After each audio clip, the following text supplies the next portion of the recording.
How's it going? Today's subject is going to be a little bit different, and I want to make videos that kind of spread out to different topics that I just find interesting, because I know there's got to be other people who find it interesting as well.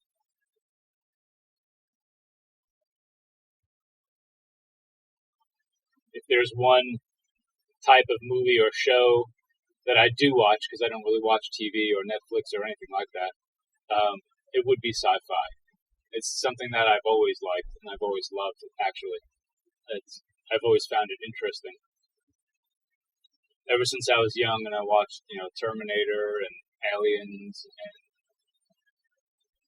Total Recall, and the list goes on and on. I think the 80s and 90s had, the best science fiction movies. Nowadays, it's more about kind of like special effects and writing movies around the special effects and trying to just push that kind of stuff. And when they do movies that are based on old school stuff, it's really minimized in order to push the effects and what they can do. It's kind of like show off time instead of cerebral. But today's topic is pretty much going to be about AI and technology, and how far should we go and which ways should we go about pursuing these ideas. Now, it becomes very difficult because the more you think about what's going on and the more you think about the different people in the world and the different ideas in the world, the different countries there are, it seems like it's just harder and harder to contain any impulses that humans have, because there's that old philosophy, whatever can be done will happen, or whatever can happen will happen. And that's true in so many ways. Whatever people can push, people will push. And people seem to have a knack for going beyond the means and the limits until there's some sort of negative reaction. And that's true in so many ways. It's true with pretty much any facet you could think of, from medication to robotics, to experimentation of any kind, really. Even television and shows, commercials, flight,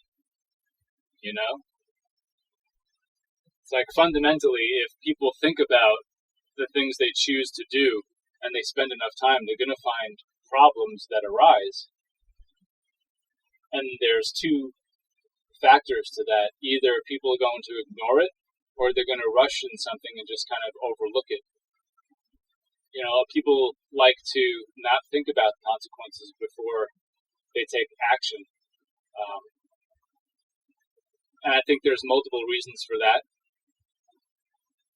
I think one is people often get too excited. It depends what's pushing those ideas.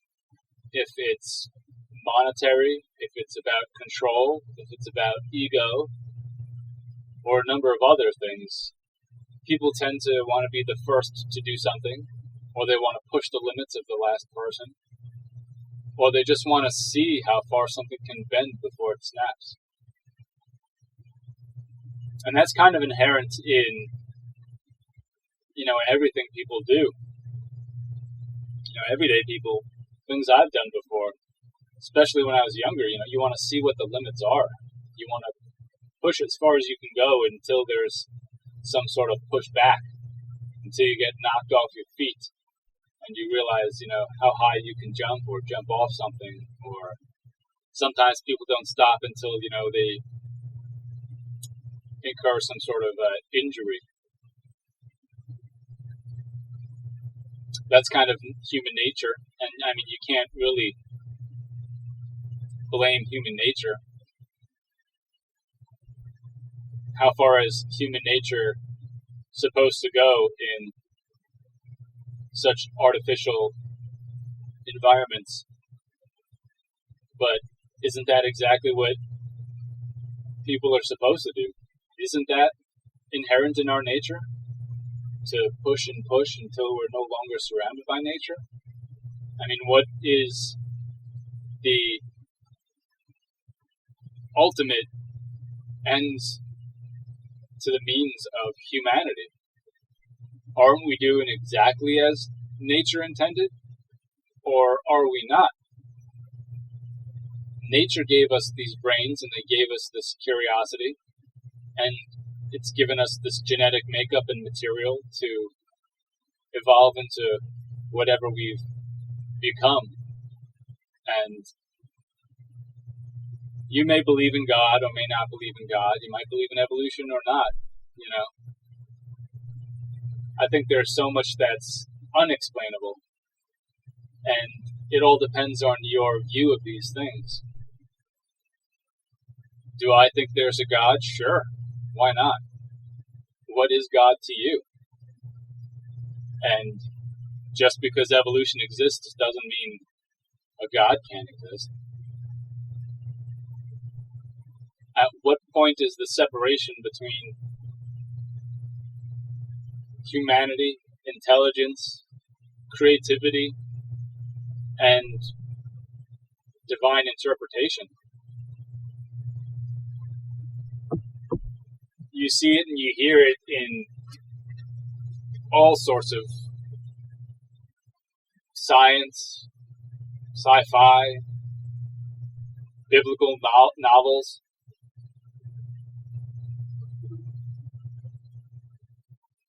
What is the ultimate point in humanity?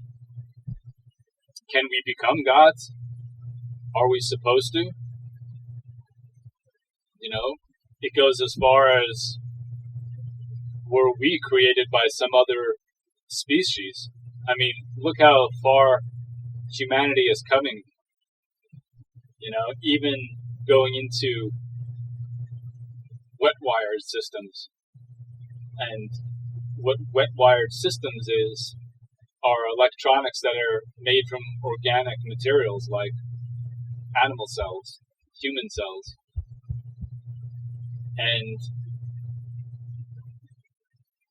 it's really interesting to think about, because what are people trying to do right now? And how far will it be until humans create something like that? And the artificial intelligence that we push and push is still all bound to electronic components. At what point is it going to turn over into organic components that are made by us in laboratories, machined and grown from our own cells?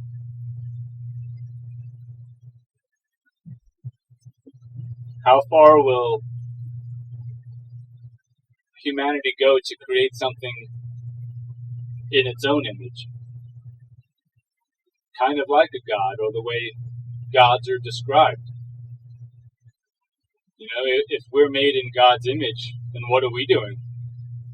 We must be doing that same thing and trying to create something in our own image. I mean, alchemy has come so far to reality that alchemists are the new age scientists, or you could say scientists are the new age alchemists. And everything that people have thought before seems to become some sort of reality. Are we just mimicking our God? Take the computer, for instance. The computer is essentially mimicking our brains and our minds.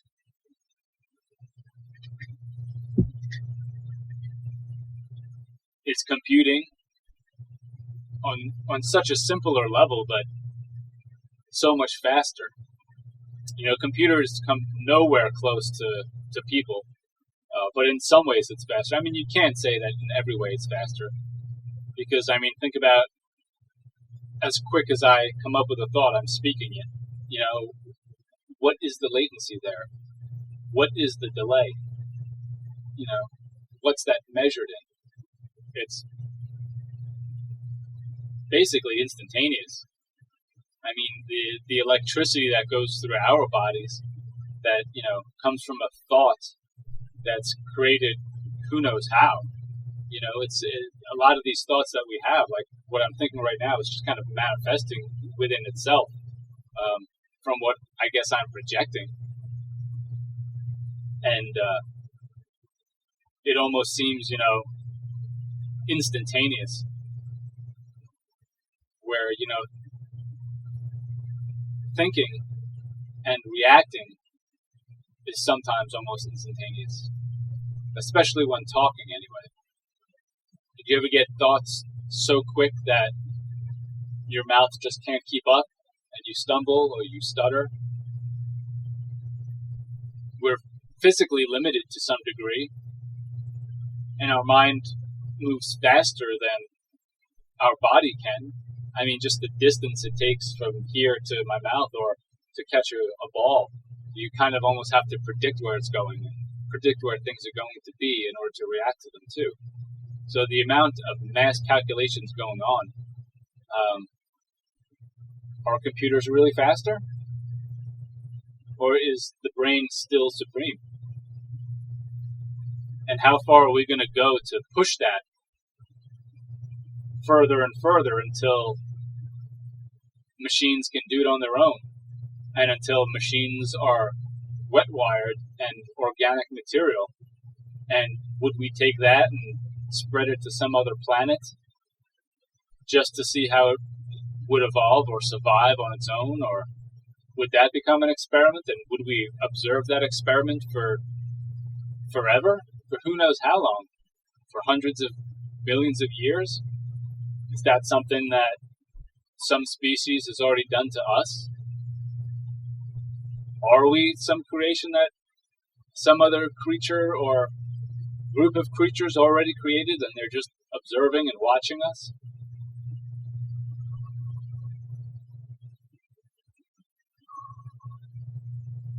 It's amazing how deep in thought you can go with these ideas.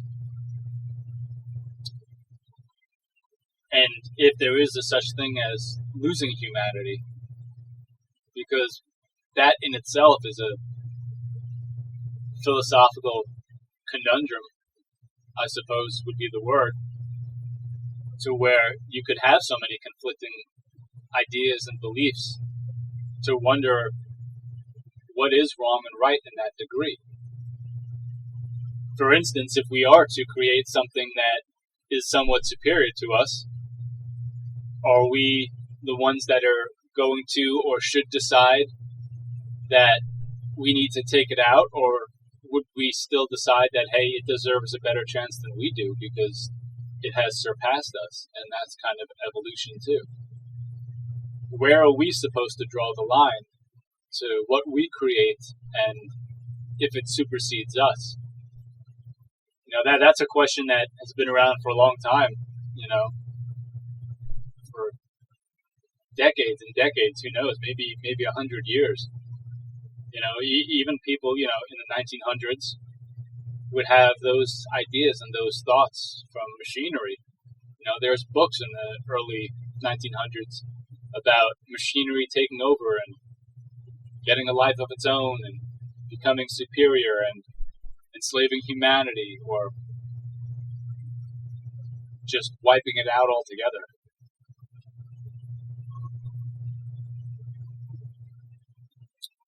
Do we deserve to lose our humanity if we create something of such proportions that we become minuscule?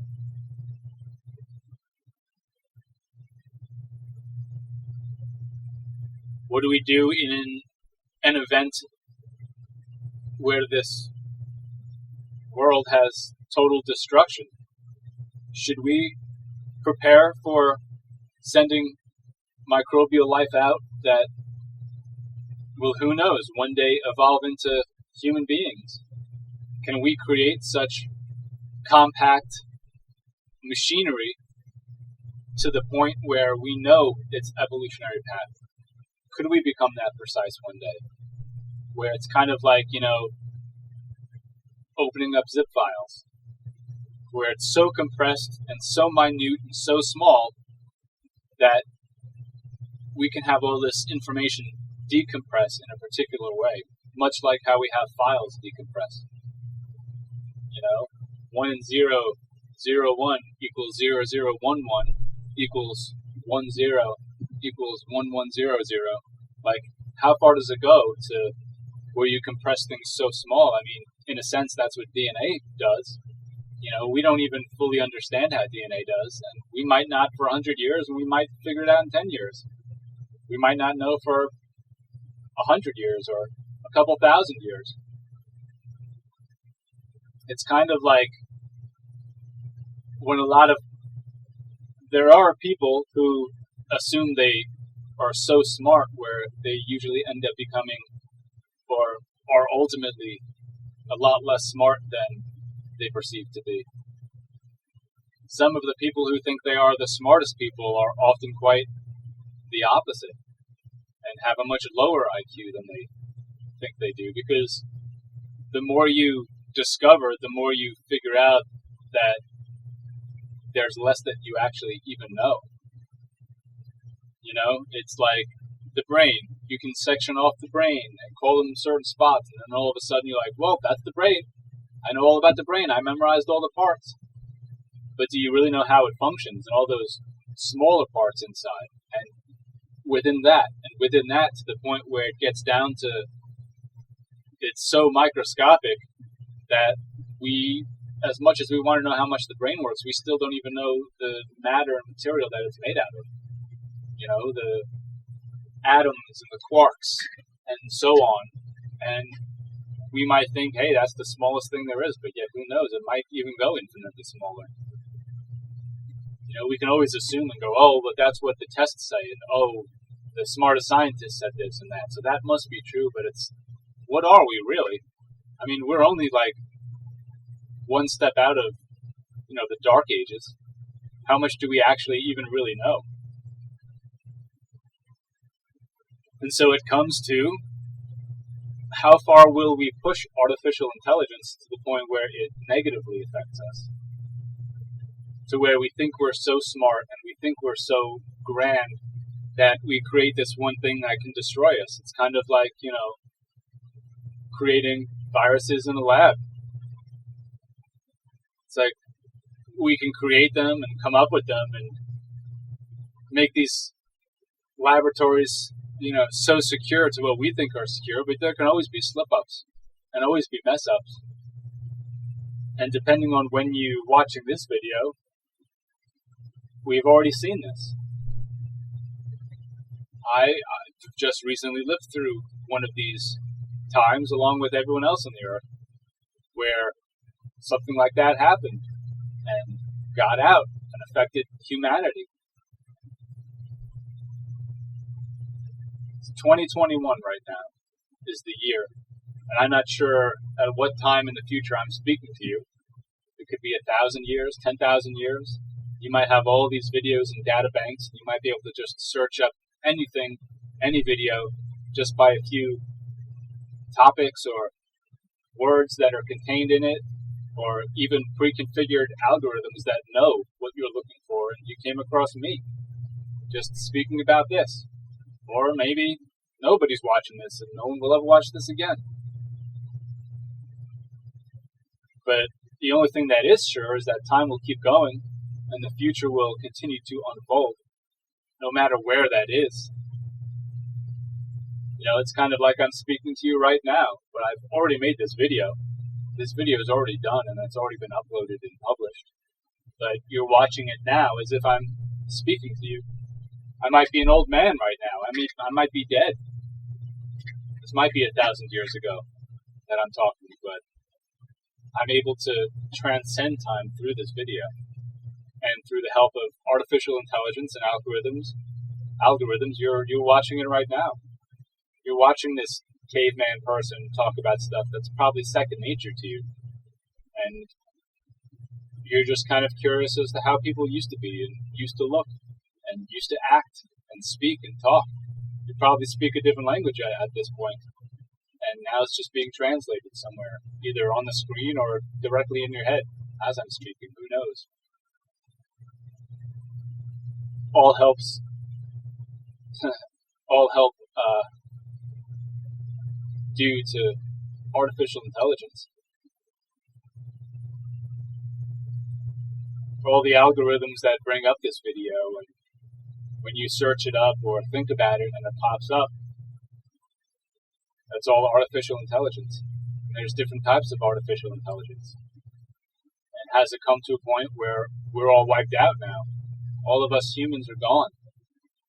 And whatever you are watching this, you're wondering possibly what it's like to be me, how it feels to be me, what it feels to sit in this body, this physical shell that my electronic thoughts are all residing in. Perhaps artificial intelligence has already destroyed us all, taken us out and eliminated us. It's really up to people to choose, and humanity to choose where the future is going to go and where you're watching this from and how it ended up. People of my generation have made those decisions. And people of your generation have to live with those decisions that we made. So is it good or was it bad? Are we still around? Are we still doing well? Have all my videos been collected and my intelligence put into some other external port or device to where you can just have a conversation with me at any time, and there I am speaking with you?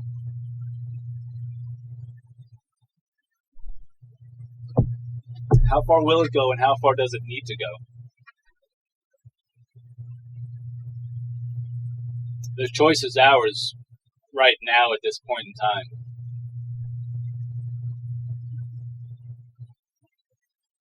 In 2021, in the 21st century, just over 100 years past the invention of electricity, or the harnessed power of electricity, I should say.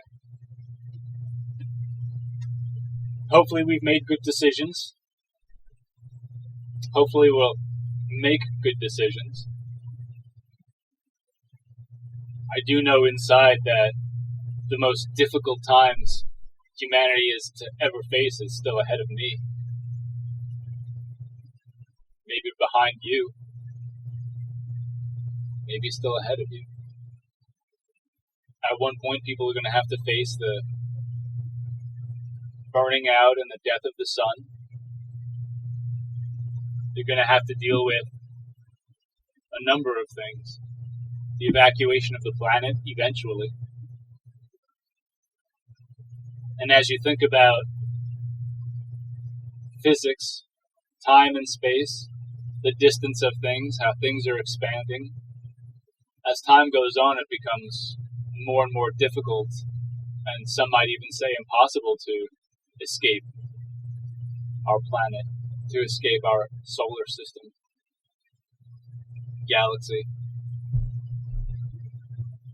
At the point you're watching this, has the Milky Way collided with Andromeda?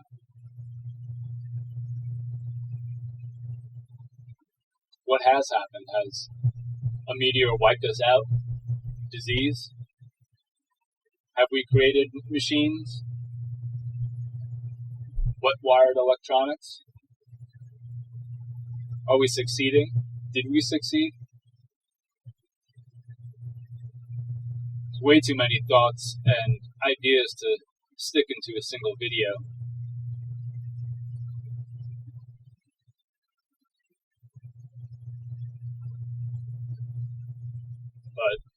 endless wondering and pondering of what is to come is exciting. It's worrisome. It's interesting. And it's still yet to come.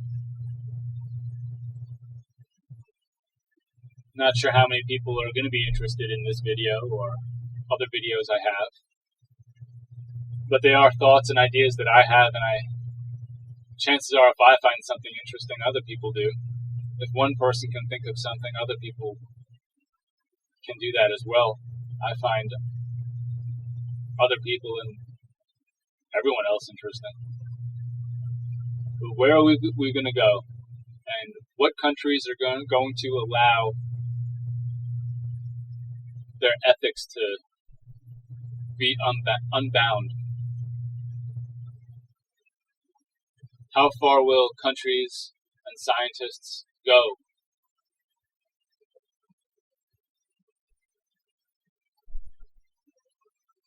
Living in the current time, there's so many things that I can see go wrong. So many paths that can lead down a dark alley.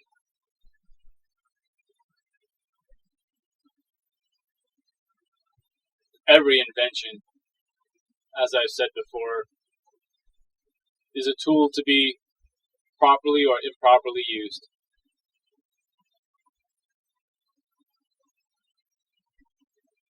And I often wonder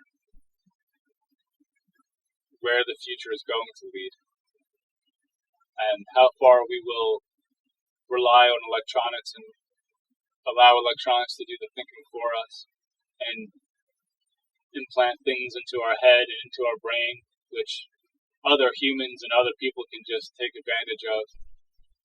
There are so many problems I see with cybernetic implants.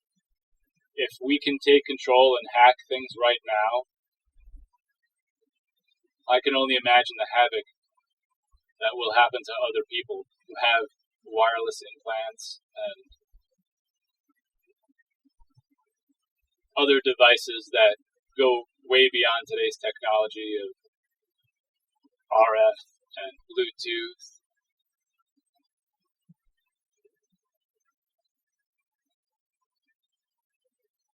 The broad range of frequencies that are out there to be manipulated, all the things we can't see. I mean,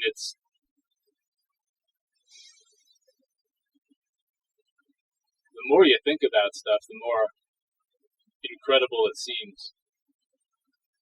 How we have things that can communicate wirelessly. It's like, where does it end? Where does it stop? Things that people once saw as impossible are now possible. Just like the things today people say are impossible are not impossible. They're just not within our grasp yet.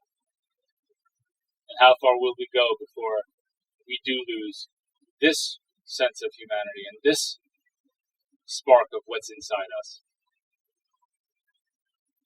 How far will we go, and how far can we be pushed? And how far will we push the bounds?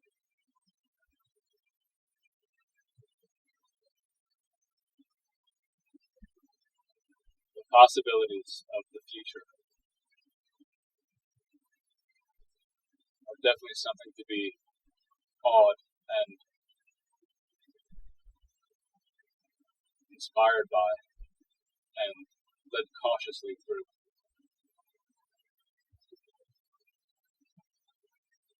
It's all interesting and fascinating. Hopefully we can talk more. If you have any questions or comments or anything you find interesting or want to engage into the conversation, comment on the video, if that even still is a thing in the future, who knows. To those who are alive during this time now that I'm in, feel free to comment on the videos. If you like it, like it. Who knows if liking something in the future is even going to be a thing. But I'd really like to go in depth about these thoughts and even get other people and guests on the show to have conversations like this and see what they have to think about this. And so with that, I'm gonna go, and I'll see you in the next video. Not sure what it's about, but I'll definitely see you soon. Take care.